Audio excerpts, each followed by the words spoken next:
سلام بچه‌ها، من رهام باز اومدم با یه ویدیوی جنجالی و پشم ریزونه دیگه. قبل هر چیزی اگه از این دست ویدیوها خوشت اومده حتما دکمه لایک و سابسکرایب فراموش نشه. نظراتتونم واسم کامنت کنید. موضوع کلیپ امروزمون در مورد تنفروشی تو سایت دیواره. آگهی‌هایی که به منظور رابطه جنسی یا پیدا کردن پارتنر گذاشته میشه. آگهی فروش کفش تو فضای مجازی سر و صدای زیادی به پا کرده و رابطه اون با تنفروشی این روزا خبرساز شده. فکرشو بکن تو کمدت کلی کفش داری که به کارت نمیاد و تصمیم میگیری اونا رو تو سایت بذاری واسه فروش. خب تا اینجا همه چی عادی پیش میره، ولی همین که آگهی تو میذاری تو سایت پیغامای عجیب غریبی واسط میاد. مثلا میپرسن پاخور خوبی داره، جعبه داره یا نه، یه عکس از پات با کفش بهم بده. اینجاست که دیگه پشمات میریزه.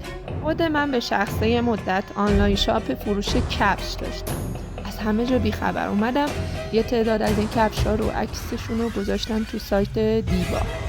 بعد دیدم یه سری پیامایی بهم میدن که اصلا ربطی به اون کفش نداره. با خودم گفتم یارو چقدر پرت، این پیامه چیه؟ من دارم کفش میفروشم، اینا چیه میگه یارو؟ نگو پرت، دنیا خودم بودم. یه نفرشون هم که خیلی عجله داشت پیام داد من همین الان خریدارم، 250 تومنم جلو میزنم، بقیه پولم موقع تحویل بهت میدم. جالبش هم اینجا بود که میخواست من کفش رو بپوشم و با دامن کوتاه واسه‌اش عکس بفرستم.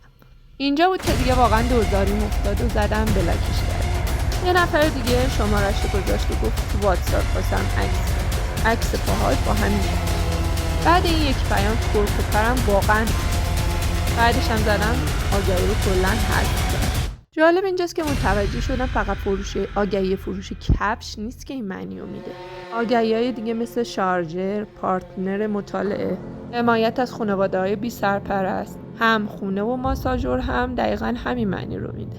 مثلا اگه یه طرف اومده تو توضیحاتش در مورد همخونه بودن حرف زده، منظور شوگر ددیه. اگه کسی گفت دنبال همخونه است یعنی این که خودش شوگر مامیه.